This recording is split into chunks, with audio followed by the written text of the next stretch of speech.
नमस्ते दोस्तों, और आपका स्वागत है हमारे YouTube चैनल में। आज का यह वीडियो बेहद खास है क्योंकि आज हम एक ऐसी कला सीखने जा रहे हैं जो जीवन में हर कदम पर आपके काम आएगी, झूठ को पकड़ने की कला। और इस कला को सीखना हर उस व्यक्ति के लिए जरूरी है जो अपने जीवन को सच के रास्ते पर ले जाना चाहता है। इस वीडियो में हम जानेंगे कि कैसे आप झूठ को आसानी से पकड़ सकते हैं, किन संकेतों पर ध्यान देना चाहिए और किन सावधानियों को बरतना चाहिए। लेकिन उससे पहले मैं आपको एक कहानी सुनाता हूँ जो गौतम बुद्ध और उनके शिष्य आनंद की है। ये कहानी आपको न केवल प्रेरित करेगी बल्कि यह भी सिखाएगी कि कैसे बुद्ध ने अपनी तीक्ष्ण बुद्धि और अवलोकन से झूठ को पल भर में पकड़ लिया। तो इस वीडियो को अंत तक जरूर देखें क्योंकि आज आप कुछ ऐसा सीखने वाले हैं जो आपके जीवन को बदल सकता है।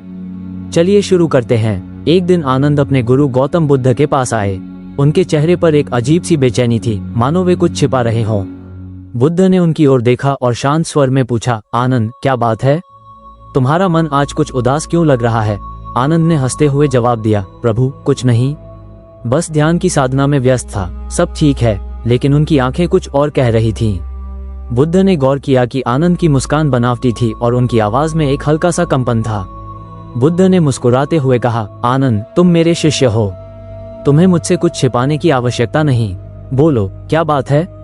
आनंद ने फिर हंसकर टालने की कोशिश की, प्रभु, आप भी ना हर बार मेरे मन की बात पढ़ लेते हैं। सच में कुछ नहीं हुआ। लेकिन बुद्ध को समझने में देर नहीं लगी। उन्होंने 2 मिनट के भीतर आनंद का झूठ पकड़ लिया। बुद्ध ने शांत लेकिन दृढ़ स्वर में कहा, आनंद, तुमने जो कहा वो सच नहीं है।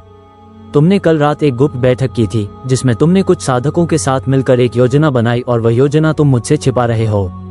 क्या मैं सही हूँ? आनंद स्तब्ध रह गए। उनकी आंखें आश्चर्य से फैल गईं।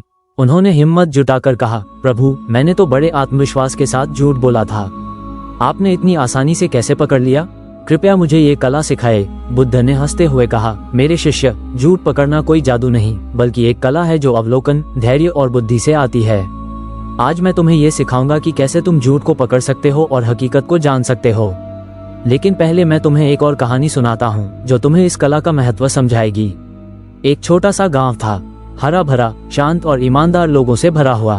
उसी गांव में एक व्यापारी रहता था। उसका नाम था धर्मदत्त। धर्मदत्त की घी की दुकान पूरे गांव में प्रसिद्ध थी।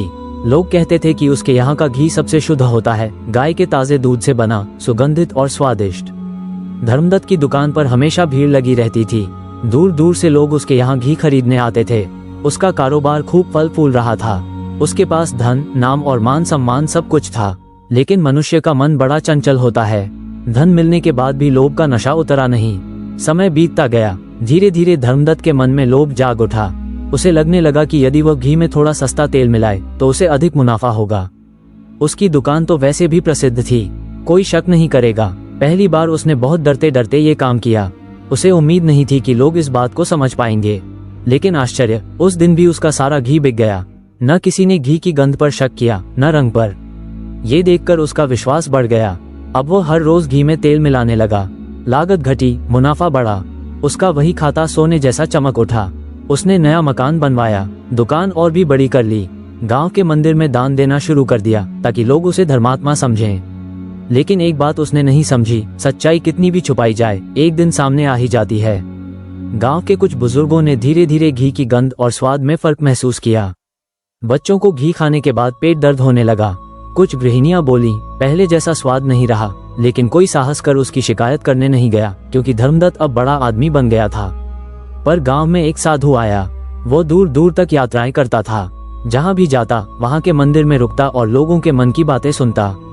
जब वो इस गांव पहुंचा तो उसने भी धर्मदत्त की दुकान से घी खरीदा। घी सूंघा, उंगलियों पर घिसा और एक हल्की सी मुस्कान उसके चेहरे पर आ गई। साधु ने गांव के लोगों को बुलाया और पूछा, क्यों भाई, क्या तुम्हें नहीं लगता कि इस घी में कुछ गड़बड़ है? लोग चुप रहे, डर के मारे कुछ कह नहीं सके।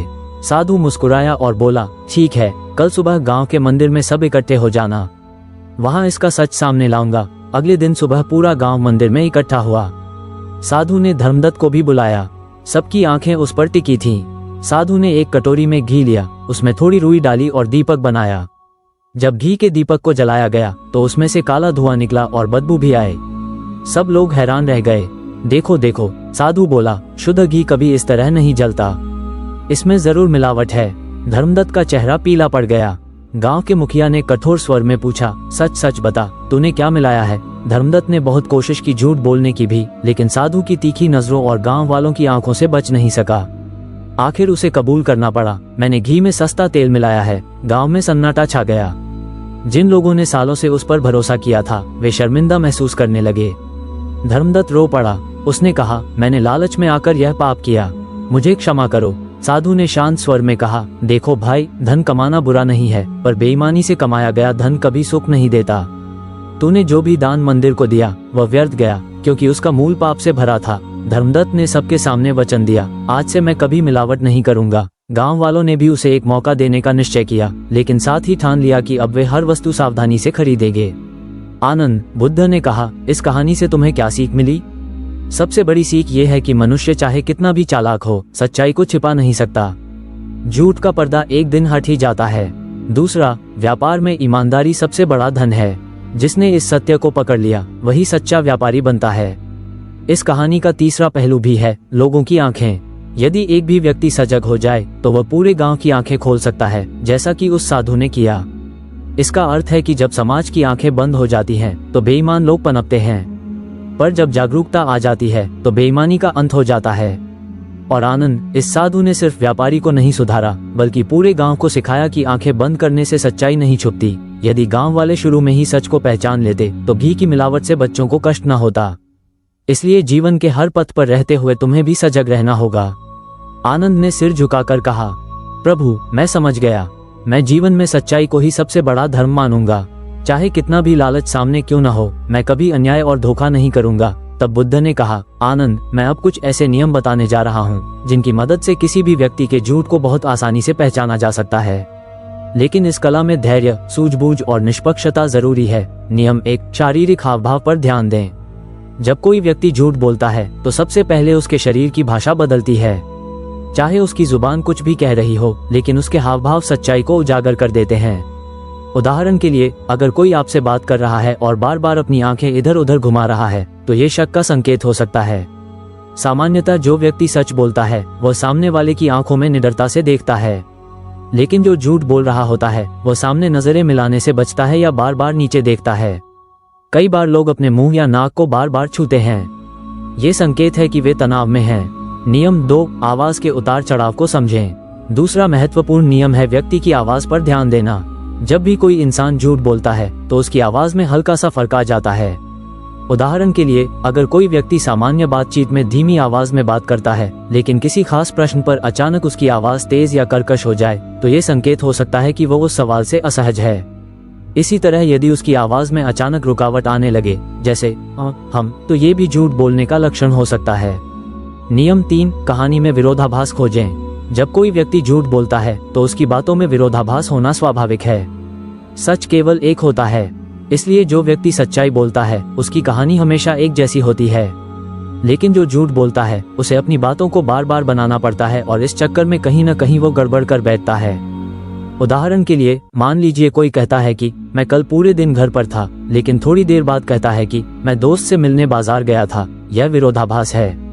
नियम 4, भावनाओं की गहराई को परखें। जो व्यक्ति झूठ बोलता है उसकी भावनाएं भी अक्सर बनावटी होती हैं। उदाहरण के लिए, अगर कोई बहुत ज्यादा जोर जोर से दुख या खुशी जताने लगे, लेकिन उसकी आंखों में आंसू न हो या चेहरे पर सच्चा भाव न दिखे, तो ये शक का विषय हो सकता है। सच्ची भावनाएं भीतर से आती हैं, उनके लिए ज्यादा कोशिश करने की जरूरत नहीं होती। नियम 5, समय का दबाव बनाएं। झूठ बोलने वाला व्यक्ति अपने झूठ को तैयार करने के लिए समय चाहता है। अगर आप उस पर अचानक सवालों की बौछार कर दें या त्वरित उत्तर मांगें, तो वह घबरा सकता है या रुक रुक कर जवाब देगा। मान लीजिए आप किसी से पूछते हैं, तुम कल रात कहाँ थे, और वह तुरंत जवाब देने के बजाय सोचने लगता है या इधर उधर देखने लगता है, तो इसका मतलब है कि वो मन में जवाब गढ़ रहा है। नियम 6, अतिरिक्त जानकारी पर गौर करें। झूठ बोलने वाला व्यक्ति अपनी बात को विश्वसनीय बनाने के लिए बहुत सारी अनावश्यक जानकारी देता है।